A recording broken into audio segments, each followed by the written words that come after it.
Good morning students. Class 6 Hindi part 3 छोटा Hindustan Mauritius. इसमें जो है भारतीय संस्कृति के बारे में बताया जा रहा है कि कैसे लोग मॉरिशस की संस्कृति सभ्यता और उसको प्रकट करते हैं। भारतीय स्वरूप का इसमें रोचक चित्रण किया गया है कि हमें अपनी संस्कृति को अपनाना चाहिए और उसका प्रचार प्रचार करना चाहिए। Page number 12। मॉरिशस के प्रत्येक गांव में शिवालय होता है। मॉरिशस के प्रत्येक गांव में शिवालय होता है। मॉरिशस के प्रत्येक प्रमुख ग्राम में हिंदू तुलसीकृत रामायण का पाठ करते हैं अथवा ढोलक और झांझ पर उसका गायन करते हैं। शिवालय मतलब जगह जगह पर मंदिर है और प्रत्येक प्रमुख ग्राम में जो है गाँवों में उसमें तुलसी जी के द्वारा जो रामायण लिखी गई उसका पाठ भी करते हैं और ढोलक और उस पर जो है गायन भी करते हैं। मॉरिशस के मंदिरों और शिवालय को मैंने अत्यंत स्वच्छ और सुरम्य पाया है। कितना अच्छा हो यदि हम भारत में भी अपने मंदिरों और तीर्थ स्थलों को उतना ही स्वच्छ और सुरम्य बनाए जितना स्वच्छ वे मॉरिशस में दिखाई देते हैं। वहाँ पे जो मॉरिशस के मंदिर और शिवालय है वो इतने साफ़ सुथरे और अच्छे बने हुए हैं, तो लेखक कह रहा है कि मेरा मन होता है ऐसे कि भारत के मंदिर भी ऐसे ही तीर्थ स्थल जो है ऐसे ही साफ़ सुथरे और स्वच्छ हो, उसमें भी ऐसे मॉरिशस दिखाई दे। वहाँ पर परी तालाब में भी हिंदुओं की ऐतिहासिक भक्ति के कारण पुण्य धाम हो उठा है, मतलब एक तीर्थ स्थल बन गया है। वहाँ पर परी तालाब भी हिंदुओं की ऐतिहासिक भक्ति के कारण पुण्य धाम यानी तीर्थ स्थल बन गया है। परी तालाब केवल तीर्थ ही नहीं, दृश्य से भी पिकनिक का स्थान है। वो केवल ऐसे तीर्थ स्थान नहीं है बल्कि देखने के लिए भी खूब अच्छा है। शिवरात्रि के समय सारे मॉरिशस के हिंदू श्वेत वस्त्र धारण करके कंधों पर कांवर लिए जुलूस बांधकर अपने तालाब पर आते हैं और परी तालाब का जल लेकर अपने अपने गांव के शिवालय को लौट जाते हैं।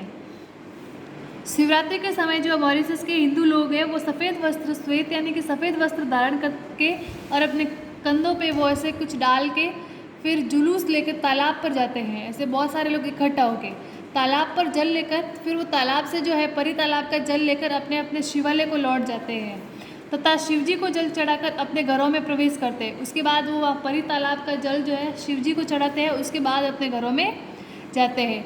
ये सारे काम वे बड़ी ही भक्ति भावना और पवित्रता से करते हैं। हाँ, बच्चे हाफ पैंट पहन सकते हैं लेकिन गांधी टोपी उस दिन उन्हें भी पहननी पड़ती है। बच्चे जो है हाफ पैंट पहन सकते हैं लेकिन गांधी टोपी जो है उन्हें बच्चों को भी पहननी पड़ती है। परी तालाब पर चलने वाला यह मेला मॉरिशस के प्रमुख आकर्षणों में से एक है और उसे देखने के लिए अन्य धर्मों के लोग काफ़ी संख्या पर आते हैं। मॉरिशस के मतलब परी तालाब पे जो मेला चलता है उस दिन शिवरात्रि के समय ऐसे लोग अपने अपने घरों को जाते हैं, वहाँ पे तालाब से जल लेके चढ़ाते हैं शिवालय में, भक्ति भावना जो करते हैं। ठीक है, जो वहाँ ऐसी भक्ति भावना है तो फिर वहाँ क्या है कि मॉरिशस का जो तालाब है वो उस मेले टाइप में लगता है, आकर्षण का केंद्र है। बाकी अन्य धर्मों के लोग भी वहाँ उसको आकर ऐसे देखते हैं बड़े चाव से। इधर से जाते समय नैरोबी की यानी कि दुनिया में मुझे एक रात और 2 दिन ठहरने का मौका मिल गया। इधर से नैरोबी में मुझे एक रात और 2 दिन ठहरने का मौका मिल गया। अतएव मन में ये लोभ जग गया कि मॉरिशस के भारतीयों और अफ्रीकियों से मिलने के पूर्व हमें अफ्रीका के शहरों से मुलाकात कर लेनी चाहिए। फिर वहाँ पे उसने सब कुछ देखा, वहाँ के भारतीयों को और अफ्रीकियों से मिलने के बाद उसे ऐसे लगा कि अब जो है यहाँ के अफ्रीकी शहरों से भी एक बार मिल लेना चाहिए। विमान दूसरे दिन शाम को मिलने वाला था। उनकी जो प्लेन था उनको जाने के लिए उनको दूसरे दिन शाम को मिलने वाला था।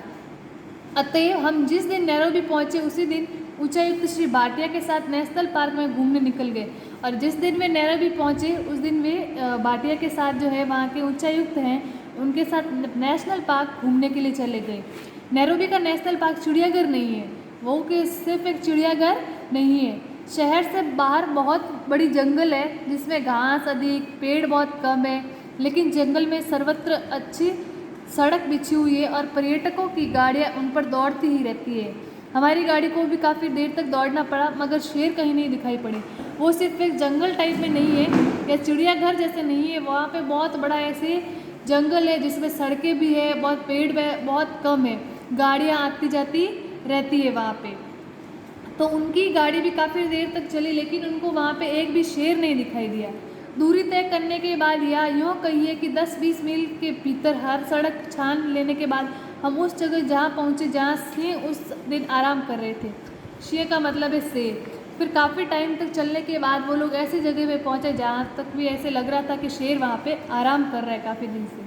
वहाँ जो कुछ देखा उसे हम जन्म भर कभी नहीं भूलेंगे।